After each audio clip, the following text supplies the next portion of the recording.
जो काकोरी रॉबरी है ये बेसिकली काकोरी ट्रेन रॉबरी है, ठीक है।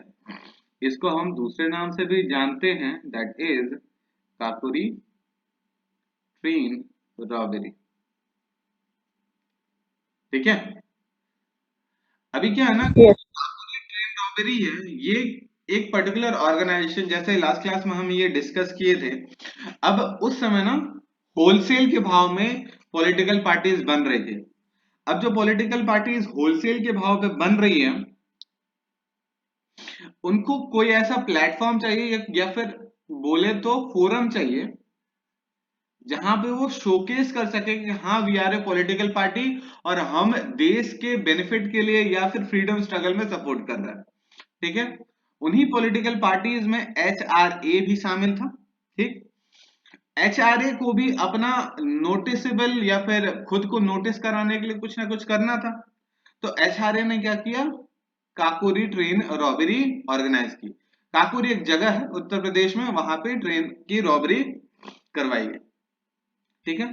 अब जो ट्रेन की रॉबरी कराई गई उस ट्रेन का बेसिक नेम क्या था, तो नंबर 8 डाउन ट्रेन था, जो कि शाहजहानपुर से लखनऊ की तरफ जा रहा था। और इन दोनों के बीच में सपोज ये गंतव्य है और इसका डेस्टिनेशन है, तो इन दोनों के बीच में एक स्टेशन पड़ता था जिसका नाम था काकुरी, जहां पे HRA के मेंबर्स ने मिलकर ट्रेन की रॉबरी करने की सोची। अब जो है ना राम प्रसाद बिस्मिल, इनफैक्ट यहाँ पे नाम नहीं लिखा, हम यहाँ पे लिख दे रहे हैं राम प्रसाद बिस्मिल। जो राम प्रसाद बिस्मिल थे ना, इनको एक इंफॉर्मेशन मिली कि ये जो 8 डाउन ट्रेन जा रहा है, ये जो 8 डाउन ट्रेन जा रहा है, उसमें क्या है ना कि बहुत सारा कैश रखा है। अब क्योंकि उसमें कैश रखा है, तो इस कैश को वो अपने फ्रीडम स्ट्रगल को सपोर्ट करने के लिए यूज कर सकते थे, ठीक है। तो क्या जा रहा था, ट्रांसपोर्टिंग मनी, ठीक है। कहां जा रहा था, लखनऊ की तरफ जा रहा था, क्योंकि वहां पे डिपॉजिट करना था। अब जो ट्रेन रॉबरी थी उसका गोल क्या था, कि the money stolen from British administration will be used to fund the HRA। मतलब कि जो ब्रिटिश एडमिनिस्ट्रेशन से पैसा चोरी किया जाएगा वो HRA के फ्रीडम स्ट्रगल को फंड किया जाएगा उससे, ठीक।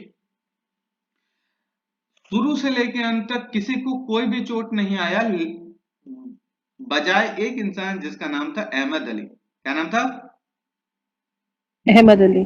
देखो पॉइंट ये था ना कि अहमद अली बीच में आ गए। मतलब यहाँ पे मान लेते हैं ब्रिटिशर्स थे, वो फायर कर रहे थे HRA के मेंबर्स पे, और यहाँ पे थे HRA के मेंबर्स जो फायर कर रहे थे ब्रिटिशर्स के ऊपर, और बीच में आ गए अली साहब, ठीक है।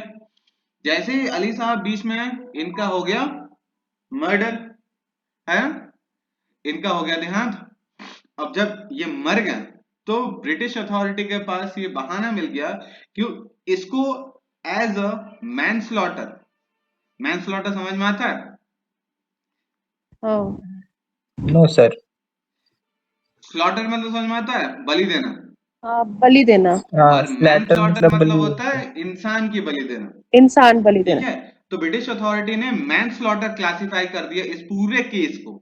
इस पूरे केस को न तो रॉबरी घोषित किया गया, न ही कुछ और घोषित किया गया, इस पूरे केस को मैनस्लॉटर घोषित किया, बलि चढ़ाना करके घोषित किया, जिससे ब्रिटिश एडमिनिस्ट्रेशन को यह पावर मिल गया कि जिसको भी अरेस्ट किया जाएगा शक के बिना पे या फिर प्रूफ के साथ, सबके ऊपर कड़ी से कड़ी कार्रवाई की जाएगी, ठीक है।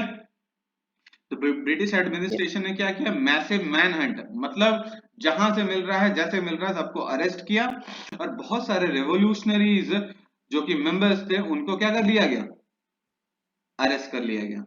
अरेस्ट कर लिए। Every point is clear. Yes sir. Yes.